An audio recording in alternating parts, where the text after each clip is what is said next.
Hey, Richie, can you hear me okay? Good morning. I can hear you. Can you hear me? I can hear you. Am I getting you from California? Actually, I'm in Colorado. Beautiful Colorado. When did you Yeah. move out there? We moved to Colorado in 71. Whoa, Yeah, so we've been Coloradoites for a while now. got it. I mean, you're forever associated with the Southern California sound, whether or not you want it, but it seems like Colorado actually has the sunshine that we stereotype with Southern California. Yeah, Would you I, agree with I that? guess I have heard that, but we wanted beachfront property back in 71, so we thought we would move here. That makes sense to me. Now, before I ask you about the new record and all that, Uh-huh. this is a stupid question, but one I haven't heard. Does anyone call you Rich, Richard, Rick, or Ricky, or are you Richie to everybody? No, I'm not Richie to everybody. My sister calls me Richard, as my mother did years ago. Most of my friends, will call me either Richie or Rich. I got the name from Eddie Miller, a guy who put together the Go-Go Singers back in New York back in 1960, 64, 64. And he started calling me Richie, and it just kind of stuck. Got it.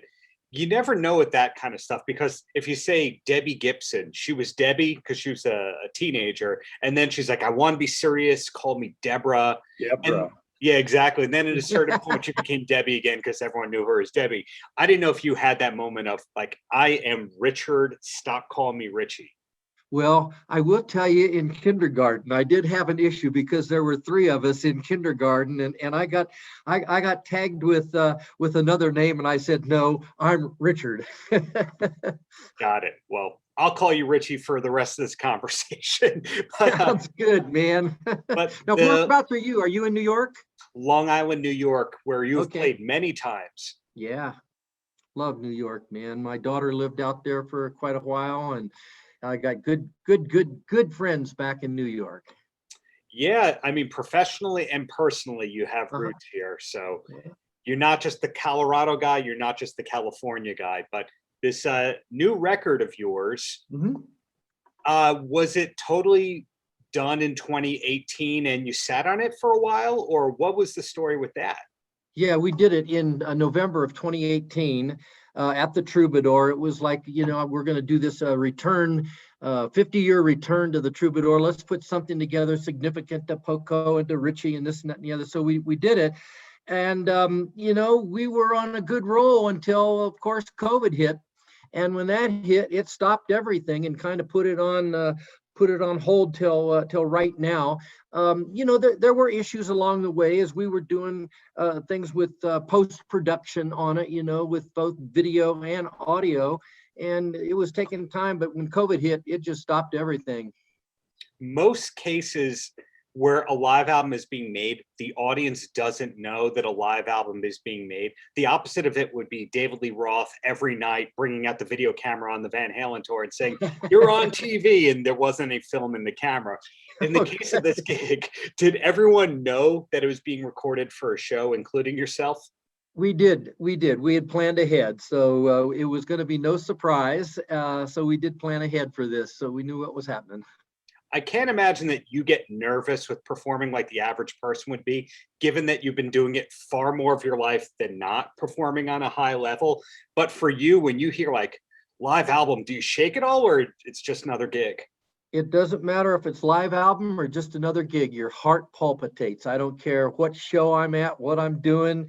I still have that sense of uh, it's not anxiety, but it's just definitely, man. Hey, we're going out to entertain some folks, and we want them to be happy and join in. And so you want to do the best you can. And I think that makes you just a little apprehensive. Golly, I need all the help I can get.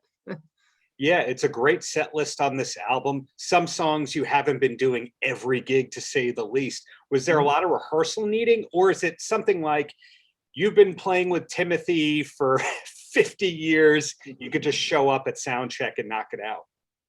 Well, yes and no.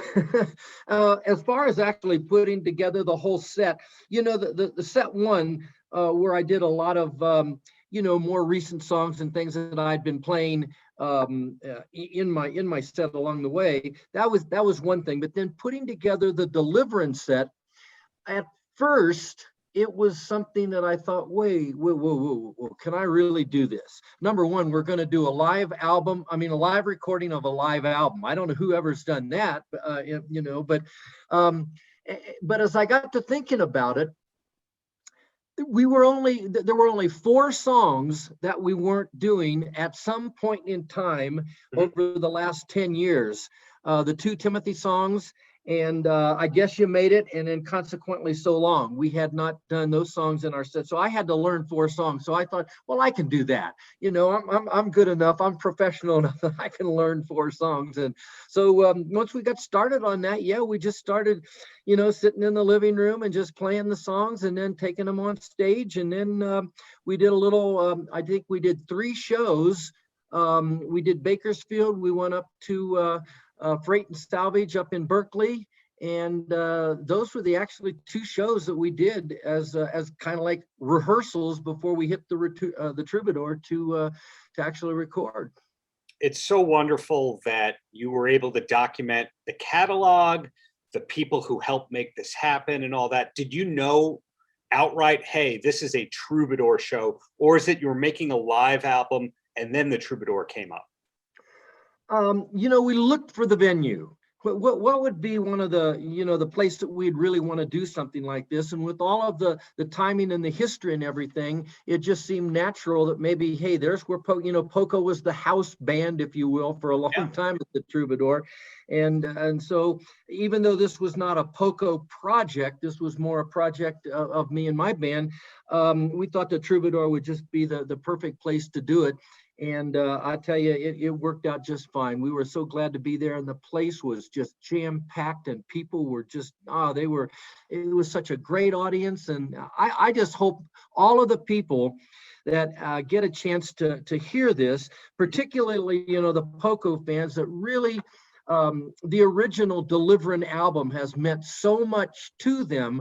I don't want this to be a comparison. I just want this to more or less showcase that, hey, listen to these songs, man, they stand up today. You know, we gave them a little, you know, obviously recording them with the technology that we have today. You know, the sound is probably a little bit better, but we were just, it was just something that I just wanted to do, not to compare. I'm going to compare this guy with that guy or this player with that player. You know, no, we didn't want to do that. We just wanted to bring the music back alive again, and it really worked. It worked so well.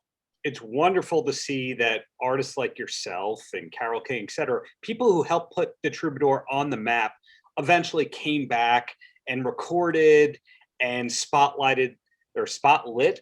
Spotlit would be, I think, the preterite tense of spotlight, whatever it is. I got it. A venue like that, because bringing, you know, New York as an example here, CBGB, everyone wore the T-shirt, but nobody wanted to really play CBGB after they made it. In the case of the Troubadour, that backstage was smaller than it's smaller than your tour bus lounge, and. You got that right. So you have been there. You've been there, done that. Yeah. So it's cool to see that people wanted to come back, because most people would say, well, I'm past paying my dues here. I play gigs for money now. But you knew that it was right to come back to revisit that part of your career. And absolutely. Yeah. Yeah. Go ahead. I'm sorry. No, that was more of a statement than a question. It was a compliment to you in knowing your roots, coming back to the roots, but not permanently staying in the roots. Right, absolutely. I had played there one other time, I think, maybe 2 along the way with my band over the years. But I mean, this was definitely special, and it really did.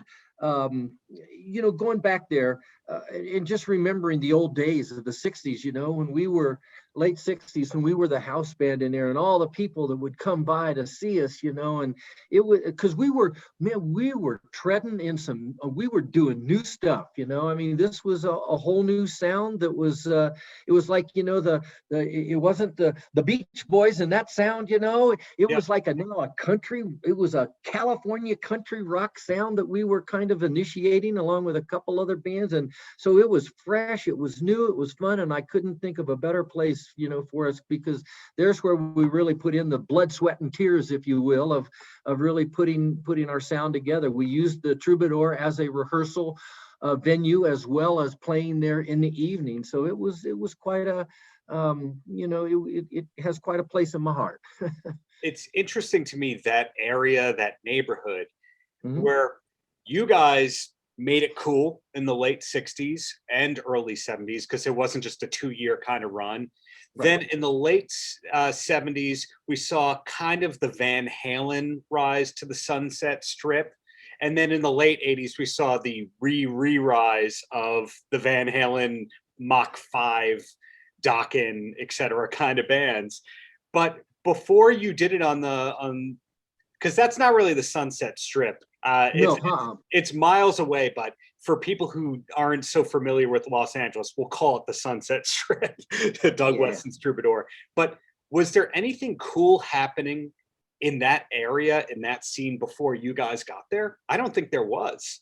No, it was pretty much just they were continuing to put on shows. There maybe had been some folk acts and things. Interestingly enough, one night I know we played the Denver Pop Festival, and we had to get back to Los Angeles because the same night we were playing the Troubadour, and Steve Martin was our opening act. Yeah. So, I mean, there were comedians and folk music. There was a transition. LA was just such a wonderful place to be making music, because you didn't have to be in a box. You could be playing different music, experimenting with different sounds. And so the Troubadour, certainly gave us that opportunity. Right. That makes sense to me. One thing before I ask 2 quick closing questions here, because I want to be respectful of your time. You got to get out to that great weather out there. The first thing is, as I alluded to before, 50 years of success, 50 plus years of success for you, Rock and Roll Hall of Famer and all that. But when I speak to people around your age, around your level of accolades, no one knew in the 60s, 70s, or early 80s that this was going to be a career. They just kind of got that tour sheet and went, yeah, okay, we'll do these 30 gigs. And then, we got to do a record. I'm curious when you kind of figured out that this was a career and that it wasn't going to stop, and that you just had to be good at what you did and behave well. It kind of evolved. It's like, when you're watching your kids grow up, I mean, they just kind of grow up before your eyes. And so, I mean, that's how it was with, with us, because you're exactly right. When we got started, it was just, hey, man, we're here for the music, and that's all there is. I don't know exactly when the idea of, well, this is how I pay the bills, this is how I support my family, this is how we make a living today. It just kind of transitioned, it just kind of evolved as we went along. I took a hiatus for almost 10 years in the 80s when I kind of had some issues going on in my personal life with my wife and family and all, and I had to really make some decisions on what the future held for me, and I didn't know if it was going to be music or not. And so for 10 years, I kind of like just stepped aside and then came back in the 90s. So, I mean, I'm kind of like, I don't know what happened in the 80s, but as far as music goes, but it was my life. I was getting some things together in my life at that time, and then started up again in the 90s, just kind of slowly. I didn't realize that. It's kind of weird with classic artists that you'll see there'll be a 9-year period where there's no photos of the person. And so you kind of go, okay, I guess they were doing clubs in Europe. I don't know what happened. Yeah. So my wife and I, who had been married for 7 years, we separated for 7 months. And it was during that particular, right after Souther Hillman Furay, you know, or right during that same period of time, that I had to make some decisions. You know, what is important in my life? Is it to see my name in lights, you know, at the Troubadour, the Hollywood Bowl, the Carnegie Hall, you know, where, or is my family? And so I had to make a choice. And so it was during that 10-year, you know, time, you know, that I mean, right at the beginning of that I really decided that, hey, nothing matters more to me than my family. So that's what I went after. And then again, you know, I didn't ever think I would be making music again. I started pastoring a church out here in Colorado, and it was like, goodness sakes, you know, life is very interesting. But then music just kind of came back into my life, and here we are again. Well, what I was saying about those mysterious periods that we don't hear about, if you take a band like The Doors, you know, the narrative is, oh, they were the kings of the world from 66 to 70, then, or whatever it was, then Jim Morrison passes. Most people don't realize there was 3 albums without Jim Morrison. The first one, Other Voices, we see a little bit. But then you go, what photos have I seen of any member of The Doors in the 70s or before they were inducted to the Rock and Roll Hall of Fame? And you're like, I think they were working. But then you find out that Robbie Krieger had a band called like the Butts Band or something. I did a thing at the Troubadour with Robbie just last year. Exactly. So it's such a small world, and it's great to see that you've been successful in different bands, different scenes, Rock and Roll Hall of Famer, etc. So 2 quick questions. Okay. The first one is, what's your favorite TV show of these days? Oh my goodness. You know, I mean, my wife and I, we watch the worst of TV. So I think, you know, maybe those 3 Chicago Med, Chicago Fire, Chicago PD, you know, we like those shows. I don't know. We'll watch a lot of documentaries as well. So we'll kind of veg out sometimes just watching that, or you know, what's the one on the Hallmark show that my wife watches all the time? Where the heart something, I don't know. I mean, it varies, man. You got me going here. Well, it's interesting to see that you're not just watching music documentaries and music television. There's more to you than music. And the closing question I got for you, Richie, any last words for the kids? For the kids. Oh boy. Now, are you talking about just my kids? Are you talking about kids in general? Are you talking about kids that are playing music? What are you talking? The people playing music in general? Well, just, you know, and I guess they are. I'm really out of touch with a lot of the music that's going on today, but just be serious about the gifts that you have and just do the best you can, because, you know, music does change. I remember, you know, when I got started with Buffalo Springfield, you know, my mom said, oh my goodness, you know, you're going to play that kind of music, you know, and it's like, so it does. Music evolves in time. And though I'm not necessarily relating to maybe music that's happening today, but whatever it is, just be creative, be yourself, and be good at it. Just be good at it. And I would hope too that there could be a real good, decent message that would come out of what's going on. Right on. Practicing what you preach there. I can't thank you enough for your time. And when things get normal in New York, looking forward to seeing you live there. Thanks a lot, man. Talk to you soon. Thank you so much. Paltrocast.